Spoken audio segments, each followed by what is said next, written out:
ఇక రిజర్వేషన్లు ఎత్తేసుడే BJP core ideology అట. రిజర్వేషన్ల మీద పడ్డారు. రిజర్వేషన్లు ఎత్తేస్తామన్నది ఓన్లీ ముస్లింలకు సంబంధించిన రిజర్వేషన్లు ఎత్తేస్తామన్నారయ్యా.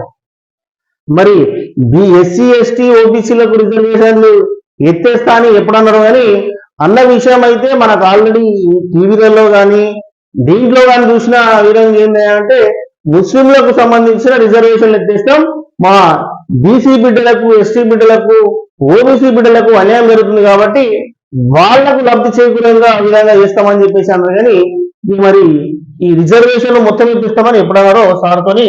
అయితే ఇంకోటి ఏంటంటే 10 ఏళ్ళు సీఎంగా ఉంటా, కొత్త తరానికి మార్గదర్శనం చేస్తా ఉండరు. 10 ఏళ్ళు కాకపోతే 25 ఉంది. కానీ ఈ రాష్ట్రాన్ని ఏం చేయాలంటే మీరు అప్పులను ఇంకా ఎక్కువ చేసి ప్రజల మీద భారం పడేటట్టు మాత్రం చేయకూడదు. ఇంకోటి కావాల్సింది రైతులకు సంబంధించిన న్యాయం చేయండి, గిట్టుబాటు ధర ఇవ్వండి. అయితే ఈ యొక్క రైతుకు సంబంధించిన రుణాలు ఏమైతున్నాయో ఫస్ట్ మీరు అమలు చేసేసి ఆ రుణమాఫీ చేసేసేయండి.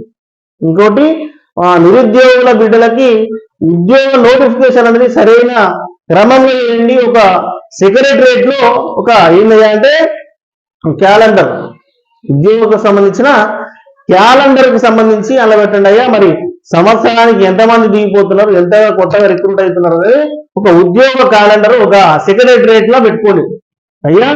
రేవంత్ రెడ్డి గారు పని చేయండి. అయితే ఇంకోటి ఏంటంటే సర్కారు ఏకపక్ష నిర్ణయాలు ఉంటే ఒక టీం వర్క్ తోనే వెళ్తాం.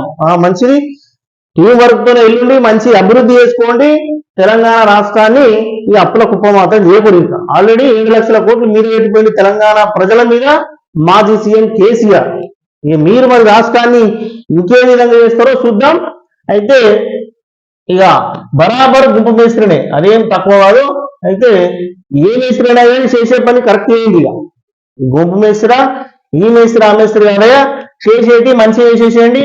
ప్రజలకు ఏమన్నా ఉంటే ఏది అవసరాలకు సంబంధించి ఏదైనా కానీ ప్రజలకు సంబంధించిన అన్యాయం మాత్రం జరగదు.